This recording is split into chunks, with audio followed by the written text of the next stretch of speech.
আপনি যদি একজন সেলস প্রফেশনাল হন তাহলে ডাটা অ্যানালাইসিস এমন একটি স্কিল যেটা আপনাকে ক্যারিয়ারে এগিয়ে রাখবে। এখানে আমরা দেখতে পাচ্ছি যে একটি সেলস রিপোর্ট আছে। এখন এই সেলস রিপোর্ট থেকে আমি যদি আমার টোটাল সেলসটা পাওয়ার ব্যাংক ইলেকট্রনিক্স আইটেমের জন্য কত হয় এটা বের করতে চাই, সেক্ষেত্রে আমরা সাম ইফ ফাংশনটা ইউজ করব।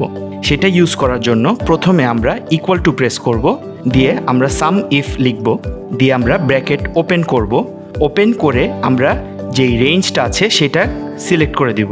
ইলেকট্রনিক্স আইটেমগুলি থার্ড কলামে আছে, সো আমি ইলেকট্রনিক্স আইটেমের পুরো কলামটাকে সিলেক্ট করে দিব। এবার কমা প্রেস করে আমার ক্রাইটেরিয়াটা সিলেক্ট করতে হবে। ক্রাইটেরিয়াটা হচ্ছে পাওয়ার ব্যাংক। দিয়ে আবার আমি কমা প্রেস করে এখন আমার যেই অ্যাকচুয়াল সেলস কলামটা এটা সিলেক্ট করে দিব। এখন আমি ব্র্যাকেট ক্লোজ করে এন্টার প্রেস করলেই আমার যে রিকোয়ার্ড সামটা, যে total sales of power bank, এটা আমরা পেয়ে গেছি।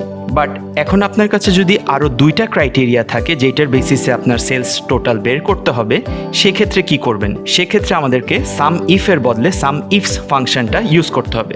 আমরা ফার্স্টে ইকুয়াল টু প্রেস করে সাম ইফস লিখব। লেখার পরে ব্র্যাকেট ওপেন করে আমরা ফার্স্টেই সামের রেঞ্জটাকে সিলেক্ট করে দিব।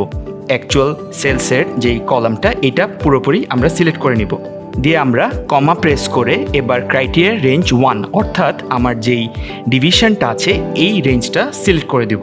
এবার আমি কমা প্রেস করব। কমা প্রেস করে আমার যেই রিকোয়ার্ড ডিভিশনটা সেটা সিলেক্ট করব। সিলেক্ট করে আমরা কমা প্রেস করে এবার আমার ক্রাইটেরিয়া রেঞ্জ 2 অর্থাৎ রিজন এইটা সিলেক্ট করতে হবে। তারপর আমি কমা প্রেস করে এবার আমার যেই রিকোয়ার্ড রিজিয়নটা সেটা সিলেক্ট করে দিব অর্থাৎ মানিকগঞ্জ।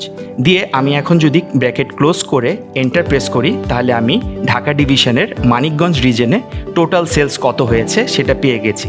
এবার আমি যদি চাই যে ঢাকার মানিকগঞ্জে অ্যাভারেজ সেলস কত ছিল, সেক্ষেত্রে কি করব? সেক্ষেত্রে আমাদের অ্যাভারেজ ইফস ফাংশনটি ইউজ করতে হবে। প্রথমে আমরা ইকুয়াল টু প্রেস করব। ইকুয়াল টু প্রেস করে আমরা অ্যাভারেজ ইফস লিখব। লেখার পরে আমরা ব্র্যাকেটটা ওপেন করব। ব্র্যাকেটটা ওপেন করে আমাদের টোটাল যেই সেলসটা আছে এই কলামটাকে সিলেক্ট করে নিব। এবার আমরা কমা প্রেস করে আমার ক্রাইটেরিয়া রেঞ্জ 1 অর্থাৎ যেই ডিভিশনের কলামটা এটা সিলেক্ট করে নিব। এটা সিলেক্ট করার পরে আমরা কমা প্রেস করে এবার আমার যেই রিকোয়ার্ড রিজিয়নটা অর্থাৎ ঢাকা এটা সিলেক্ট করে আবার কমা প্রেস করে আমরা এবার রিজিয়নটা সিলেক্ট করে দিব।